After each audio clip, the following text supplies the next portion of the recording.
Hey, what's up, everybody? Welcome back to the Real Heroes Show. You got Corey and Nick with you here as always. And in today's episode, we're going to get real sad and talk about what could be the final episode ever, maybe, of Mythic Quest, which was aptly titled TBD. Very, very sad. Spoilers ahead. You have been warned. This is going to spoil the entire second season of Mythic Quest. So if you have not seen that, go check it out on Apple TV Plus. Then come back and see us. Nick, lazy Sunday. How you doing? Doing well, though. Doing well. Yeah, I see your sunburn has gone away from earlier in the week. So yeah, sunburn gone, peeling initiated. So that's the worst part, because then like you just get up off the couch and you're like, oh, there are pieces of me everywhere. Oh, it's I know. disgusting. It's like, why is my skin coming off? I hope the pets don't eat any of this.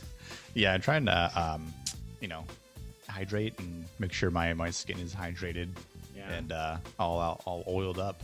And you're avoiding the sun like a vampire. Maybe a little bit. Yeah. Shielding yourself from it. It's also hot as hell in Florida out anyway, so. That is true. We're in 100% hibernation season. Good Lord, is it November yet? Anyway, this episode was the season finale for season 2. Depending on what happened in this episode, there are some people that might think that it could be a series finale. We'll save that all the way to the end of this video, so make sure to stick with us until then. But I guess let's go through the big talking points for this one. Ian and Poppy decided to bounce and make their own game. Yeah. What on earth are your thoughts on that? I was surprised. I thought they would come to an agreement, which it definitely seemed like they were, even though in some cases the conversation seemed a little like backhanded compliments from Ian and the tester who gets berated by both of them. Even then though, I think Ian hit it like the nail on the head where he says, if this were possible, you would have done it already. Right. And he's like, this just isn't possible with Mythic Quest. And so I'm thinking they're going to develop a whole new game, maybe, new platform, something along those lines. And then when they go out and it's like, no, we're done. Bye, David.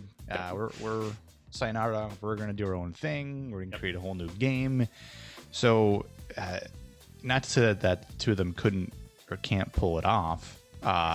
I just don't know how it's all going to fit. And of course, I might have some ideas.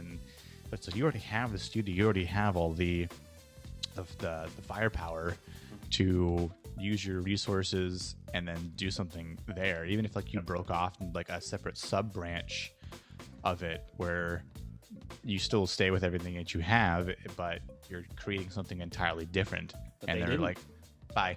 They just decided to quit. Yeah. They literally quit their jobs. Yes. And they went to a diner and started doing doodles on drink napkins to figure with the out old times what they're gonna do. Which use your canvas. I thought that was a nice little sweet touching moment between the two of them because it was originally Ian that had drawn the doodles on the napkin, and then he handed it over to Poppy, and he's like, no, this is your time. It's almost like a passing of the torch. And his vulnerability that he talked about earlier on in the season is someone leapfrogging him and being better than him and whatnot. And I think he came to terms with the fact that there is someone who's as good as him. And instead of fighting that person, why not join forces with them and create something awesome? So whether or not we actually get to see that come to fruition, who knows? Because if they don't come back for another season, that's it. could be it. Could be the last we see of them. But very interesting. I loved how she said, but you told me this was impossible. And he was like, I said it was impossible at MQ. Not impossible, because MQ had a foundation that it was already built off of. And it would require breaking that and building something brand new. Yep. Why not just keep Mythic Quest as it is? It's very successful, very profitable. And go on and forge a new path.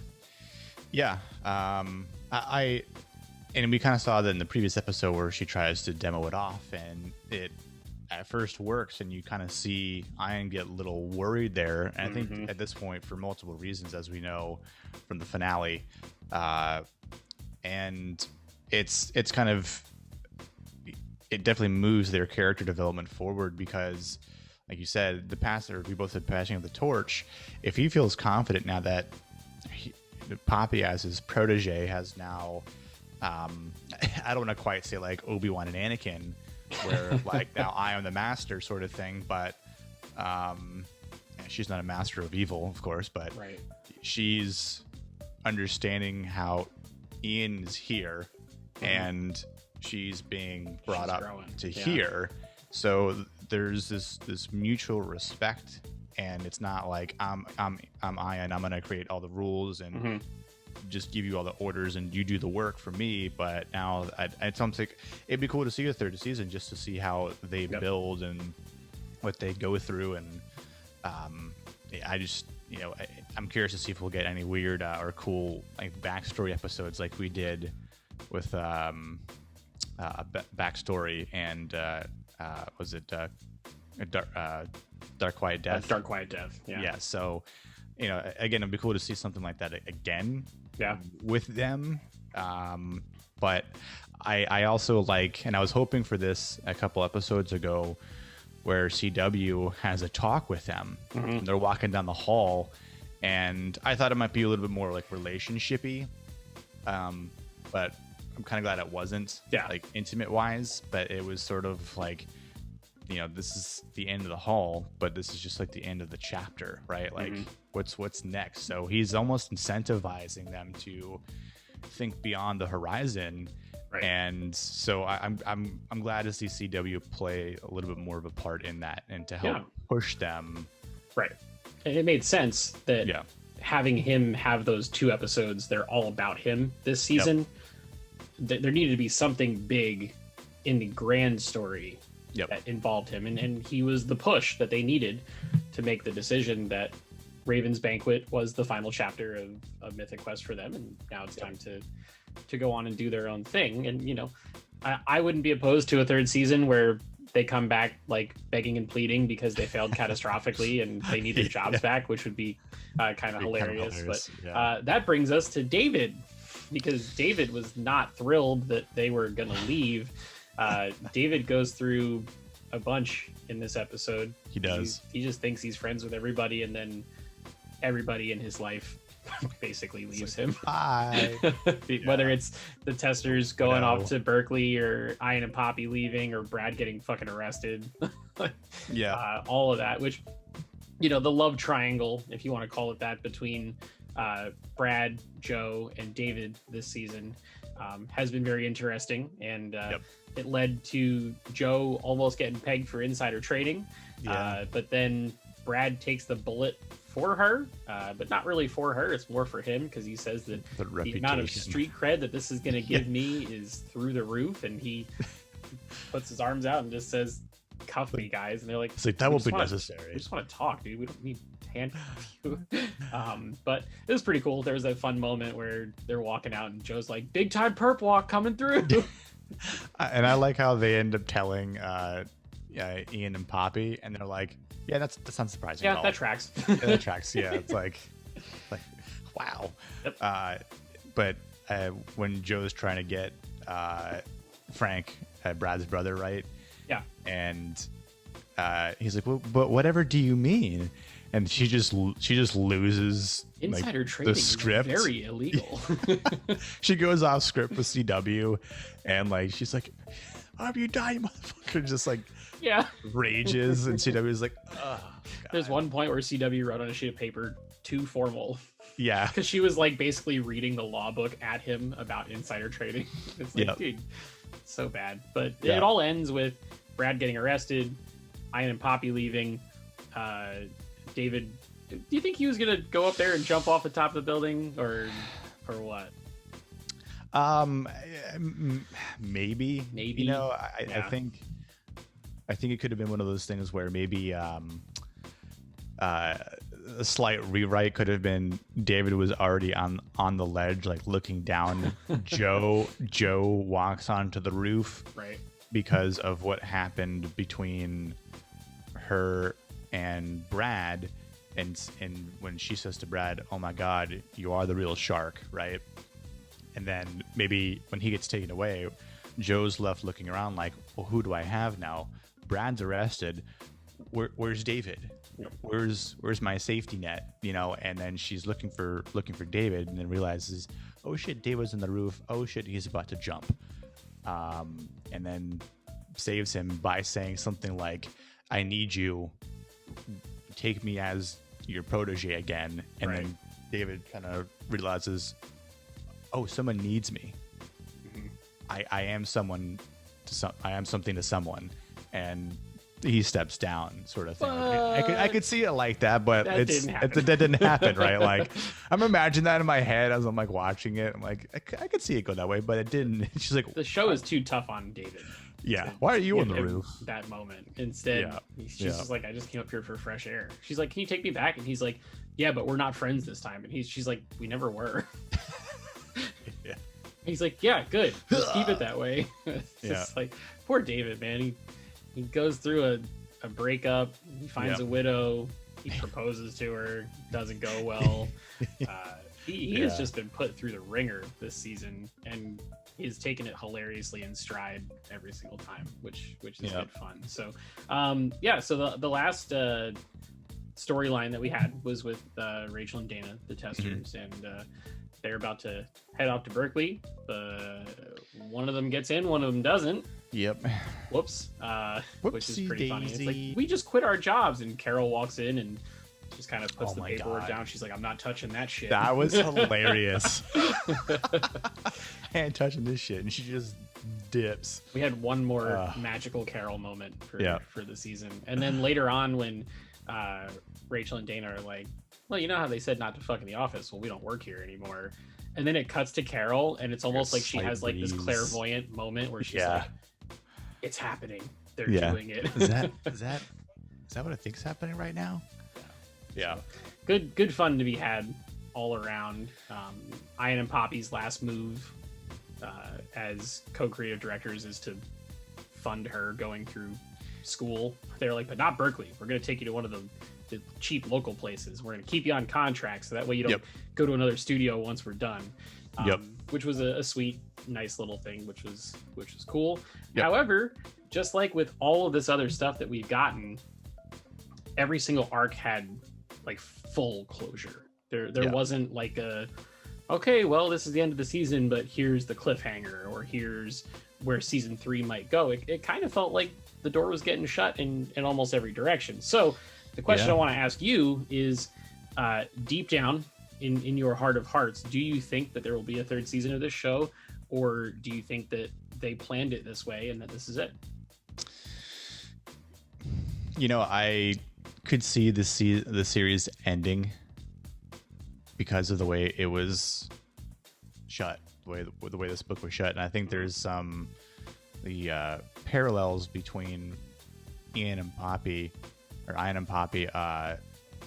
can also relate to how the show is. This is just a book or a chapter ending. We could get a total different spin-off with just Ian and Poppy. I'd rather see the whole cast again. Oh, for sure. Yeah, because they're great. Because after 2 seasons, you kind of you care about them more, right? So naturally, and I think they could have been written for the sake of, no, this is it. Like this was only like the original contract for 2 seasons. But could it be that depended on the success of the show, the demanding fan, stuff like restore the Snyderverse crap. Don't start that. Hashtag make Mythic Quest season 3 happen. Restore the McElhaney verse.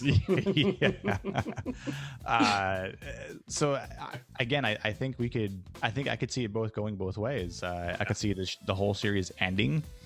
I wouldn't really be mad about it, and I still think it'd be one of those things where I'd say, look, it's only 2 seasons. It's definitely worth watching.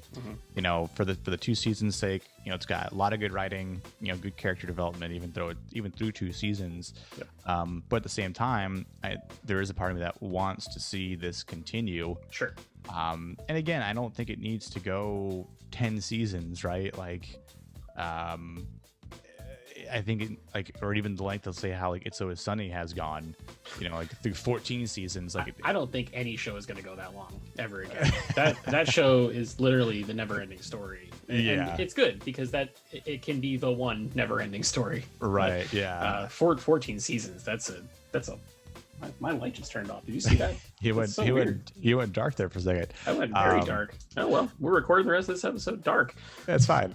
So I think the other portion of my Mythic Quest emotions is please make a third season. Sure, of course, yeah. Because I want to see what happens between Ian and Poppy. Like you don't just make a big change like that, right? Without filling in the stories, because of the potential, right? Like you said, what if they come groveling back like, hey, we tried it, didn't work, but we came up with other ideas that would work for Mythic Quest. Yep. Right? Or it does work, and then maybe there's this war of like that maybe they compete different with studios, other, right? Exactly. Yeah, so I think there's a possibility. I mean, shit, if I just came up with that on the spot here, and I'm not a writer by any means. I mean, I am, but I'm not in Hollywood, so if I can do it. Then I'm sure people like, Charlie Day, Rob McElhenney, yeah. I'm sure they've floated Megan, plans around. Yeah, like, for and stuff. I mean, so I think as far as whoever they need to convince, I'm sure would be on board because of their geniusness, and so I think it's two things, or maybe just one thing. Do they want it to happen? Do the creators want, and the showrunners, right? Do they want it to happen? Yeah. It kind of reminds me of like totally different type of show, but like Breaking Bad ended 5 seasons because that's what the showrunner Vince Gilligan wanted to have happen. Right.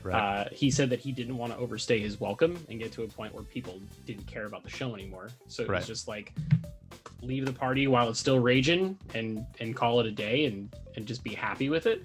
Yep. Maybe that's what these guys did. Maybe they don't want to do a third. I don't think it would be hard for them to convince Apple because Apple has given additional seasons to shows that are not as good as this. Very true. They have tons of money to throw around. It's not they do. The largest company on the planet. Yeah. So we'll see. It's hard to say. But if it is only 2 seasons, hell of a run. Great show. And then it becomes like a thing where you can say to somebody, hey, have you watched Mythic Quest? And they're like, no, I haven't checked it out. You can say, oh, well, it's only 2 seasons, then it's over, man. It's a really quick watch. And then more people will be inclined to watch it moving forward or something. So agreed. Hopefully that's the case, but only time and Tim Cook will tell. Yeah. If I wanted to say how many seasons I would want out of this, just for the sake of getting more of these characters and seeing what they could come up with, I'd say 3 to 5 is like the good number, right? So anything past 5 is just like, all right, dude. Now we're at like, you're looking at like 3 or 4 years in the future before it's over. That's asking a lot of today's ADD audience. It's very true. It's like you think about Walking Dead, right? Like, God, yeah. Those first couple seasons, everybody was like, "Holy shit, Walking Dead!" And now it's still on the air, and people are like, "Oh, it's still on the air." Yeah, I think it's done this year or something. I think it's like in its final run, but it's like 10 seasons there's in, a man. Spin-off. There's spin-offs. They're talking about movies. It's all too much. So I like the more confined story and get in, get out, do your thing, and ride off into the sunset and go do something new, like they did with the game. That whole game thing could be a metaphor for the show itself and where they go from there. So out of 10, what are you giving this episode, and what are you giving the entire season? God, I've been debating with this since Friday night. Like I think the episode for everything leading up through the entire season, plot wise, character arc, character development wise, I still think backstory is the best episode of this season. Oh yeah, and, easily, 100%. You know, I think I initially said like 9.5, but maybe pedal it back to like a 9. The previous episode, I think I gave like an 8.5. So I want to say this is also very consistent with that feeling. Okay. So I'd say this episode definitely deserves at least an 8.5. I think in some cases, depending on like how you want to look at it, if this is the very end of the series, I could see it maybe being a little bit higher than that. But I say for the sake of the entire season, definitely like at least like an 8.8 or maybe like 9 out of 10 to me, just because of like the just solid writing from start to finish, solid character development from start to finish. Yep. You know, they touched on different themes, different talking points, and when you have a show like that over the course of like just 9 episodes, it's hard to do sometimes. And I mean, you're like 25-minute episodes, so to really hit the points on that, I mean, you got some incredible actors, you know, award-winning actors in this season. Yep. Celebrities like Snoop, you know, amazing directors. You had first-time writers in this show too. Members of the cast and crew that stepped up to write and direct episodes, which is awesome because that's very just awesome. Like fostering a creative environment for people that normally would show up and just act, which is great. So I might be kind of looking a little bit more outside the box in this rating, but you know, I think it's well deserving. Of it. Yeah. But what do you think? I would say 9 for the episode, 9 for the season. 9 for the episode because it tied everything together. Exactly. A good television show, even if it's one where the episodes are kind of serialized and chopped up, and can be standalone episodes, there are still like threads that tie together, and like stuff from the beginning of the season, they closed the loop on it at the end here, which I thought was good. They provided closure and put it in a place where I have to now sit and think about it and go, well, is this the end? That's a mark of good writing and you know, all that fun stuff. And then for the season, it had probably the best episode the series has done so far. And it made me laugh hysterically, and it had great, like you said, great cameos, great direction, you know, great people involved in it. So solid 9 out of 10 for me. Yeah, agreed. And I'm very sad that it's over, especially if it's like over. Yeah. Like the minute it was done, I turned to my girlfriend and I was like, man, I have like a gaping hole in my weekly programming now. Yeah, it's slight melancholy. Like, I'm like, man, like, is this really it? Yeah. For like the last 9 weeks, we had like a solid 1-2 punch of Bad Batch and Mythic Quest every Friday, and now it's just Bad Batch for another 7 weeks. But I'm sure we'll find something else to watch. There's more stuff coming to Apple TV. There's more stuff. Good old Ted Lasso. Oh, Ted Lasso, that comes out next month, which I'm sure we'll cover, even though that's not my favorite show, which is going to make these conversations very interesting. So we might have a special guest too. So. Oh, really? Who's the special guest? Or are we not? Or I don't even know who it is. I mean, I could. He's a musician, actually. Okay. Talented musician, but huge fan of the show. So. Okay, cool. That works. Bring him on. Why the hell not? Him or her? I don't know who it is. So. Anyway, I'm gonna go on Amazon and get a new light because my ring light freaking dropped out in the middle of this recording. So that's gonna do it for this video, ladies and gents. If you were a fan of this season of Mythic Quest, or just this episode, or if you just want to say hello, go ahead and drop us a comment below and let us know. It really helps our engagement and lets more people see these videos. If you'd like to support this channel, you can do it for free by liking this video, subscribing to the channel if you haven't already, and turning on your notifications so that way you don't miss anything from us in the future. We will have a Loki review and a Bad Batch review and some other stuff coming up this week, so definitely stay tuned to the channel for more. And until next time, we'll see you guys in the next video. Peace.